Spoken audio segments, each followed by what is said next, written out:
Selamat pagi anak-anak ibu semua. Wah, kabarnya hari ini baik ya.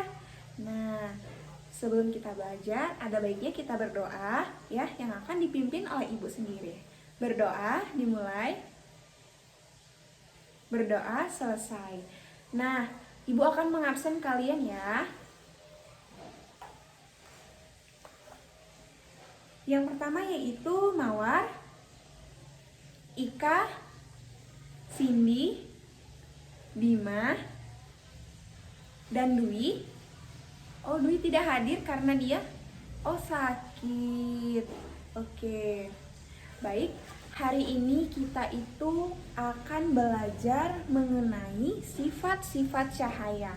Anak-anak ibu, ada yang tahu nggak sih sifat-sifat cahaya itu apa?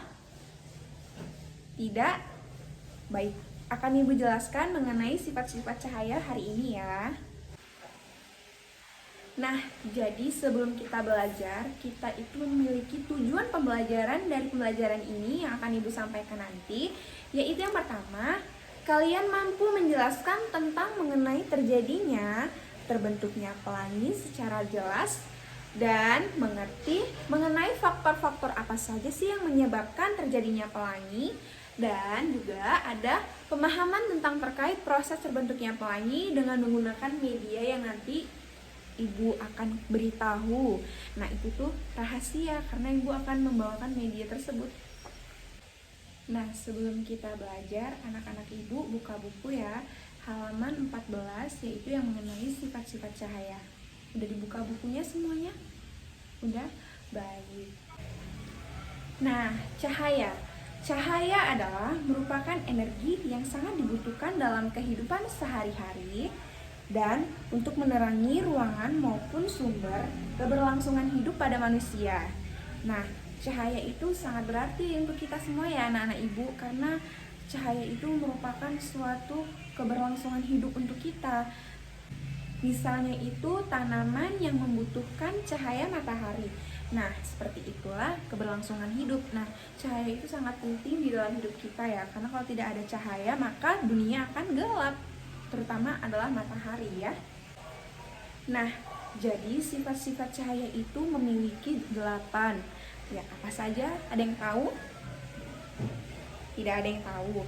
Nah, jadi sifat-sifat cahaya itu yang pertama adalah cahaya dapat melambat lurus, dan yang kedua cahaya dapat dipantulkan, dan yang ketiga cahaya dapat menembus benda bening, dan yang keempat cahaya dapat mengalami interferensi, yang kelima cahaya dapat dibiasakan, yang keenam cahaya dapat mengalami penguraian, yang ketujuh cahaya dapat mengalami difraksi, yang kedelapan yang terakhir yaitu cahaya dapat mengalami polarisasi.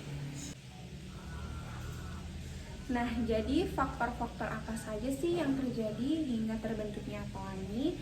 Nah, faktor yang terjadi itu adalah terjadinya pembiasan cahaya setelah hujan turun. Nah, tadi kan ibu ada sebutkan mengenai media apa yang bisa membuat terjadinya terbentuknya pelangi dengan menggunakan bahan-bahan yang ada di sekitar rumah kita. Nah, ini adalah media yang telah ibu buat untuk membuktikan bagaimana terjadinya pembiasan cahaya menjadi pelangi, yaitu di sini tuh bahan-bahannya ibu menggunakan styrofoam. Ini adalah namanya styrofoam, kaset, dan senter, dan menggunakan lem fox untuk menempelkan kaset tersebut, dan menggunakan kertas origami untuk membuat tetesan air hujan. Nah, jadi anak-anak ibu, yuk kita buktikan bagaimana terjadinya proses pembiasan cahaya menjadi pelangi menggunakan media yang ibu bawa. Yang pertama itu kita hidupkan senternya, lalu kita pantulkan ke kaset tersebut.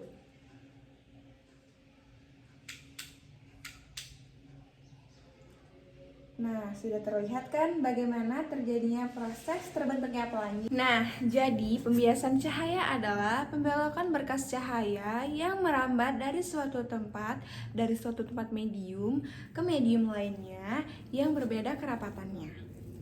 Jadi, anak-anak ibu udah pada tahu kan gimana terjadinya proses pembiasan cahaya menjadi pelangi yang menggunakan media yang ibu bawa ini? Sudah tahu? Oke, baik. Nah, Selanjutnya kita akan menyanyikan lagu Pelangi-Pelangi ya, yang akan dipimpin oleh Ibu. Nah, pelangi-pelangi, 1, 2, 3. Pelangi-pelangi, alangkah indahmu, merah, kuning, hijau di langit yang biru. Pelukismu agung, siapa gerangan, pelangi-pelangi ciptaan Tuhan. Nah, kesimpulan pembelajaran pada hari ini yaitu adalah pembiasan cahaya adalah merupakan suatu peristiwa perubahan arah rambat cahaya ketika berpindah tempat dari satu medium ke medium lainnya yang memiliki kerapatan optiknya. Nah, mungkin ini saja pembelajaran hari ini.